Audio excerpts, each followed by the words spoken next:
Assalomu alaykum aziz kitobxonlar.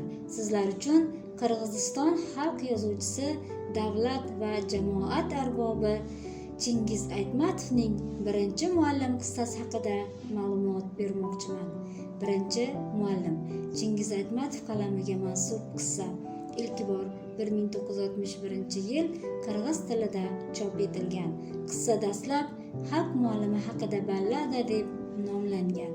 Qissada ta'lim-tarbiyaning Qirg'izistonning olis qishloqlariga yetib borish haqida so'z yuritiladi. Birinchi muallim Aytmatovning eng taniqli asarlari bo'lib, ruscha tarjimasi ilk bor 1962-yil iyulda Noviy Mir jurnalida chop etilgan. Kitobda oddiy qishloq qizi katta odam sifatida o'z qishlog'iga tashrifi jarayonida yoshlikdagi xotiralari jonlanadi.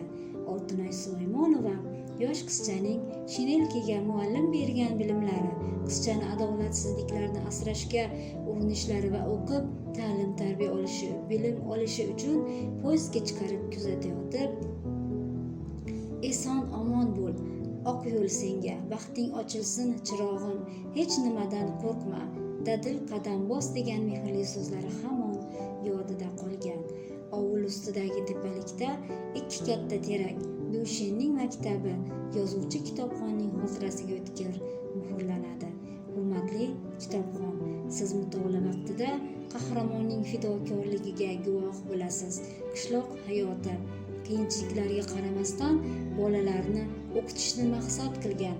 O'z maqsadlar asosida begona bo'lsa-da, o'quvchilarga o'qishlari uchun oromini unutgan. Kerak bo'lsa, qahraton qish faslining inchiqlariga qarshi turib, daryo kechib yelkasida o'quvchilarni ko'tarib, Dushenning maktabiga, aniqrog'i eski molxonaga olib o'qitish istagida ovul bolalarini yig'ib ta'lim berganligi to'g'risida gap boradi. Kitobxonim, siz ushbu kitobda o'qib izlanish orqali katta yutuqlarga erishgan Oltinoy Sulaymonovaning qiyofasini Dushen gavdalantirganiga va ikki katta teraklar asosiy vosita sifatida kitobni jilolantirganiga guvoh bo'lasiz. Kitobxonim, sizga yana shuni ta'kidlash joizki, Chingiz Aytmatovning qalamiga mansub birinchi muallim qissasini o'qisangiz, siz hozirgi davr bilan solishtirib, juda katta shukronalik hissini o'zingizda tuyasiz. Aziz kitobxonim, marhamat qilib bizning Xonobod shahar axborot kutubxona markaziga tashrif buyuring va ajoyib kitoblarning mutolaa zavqini his qiling. E'tiboringiz uchun rahmat.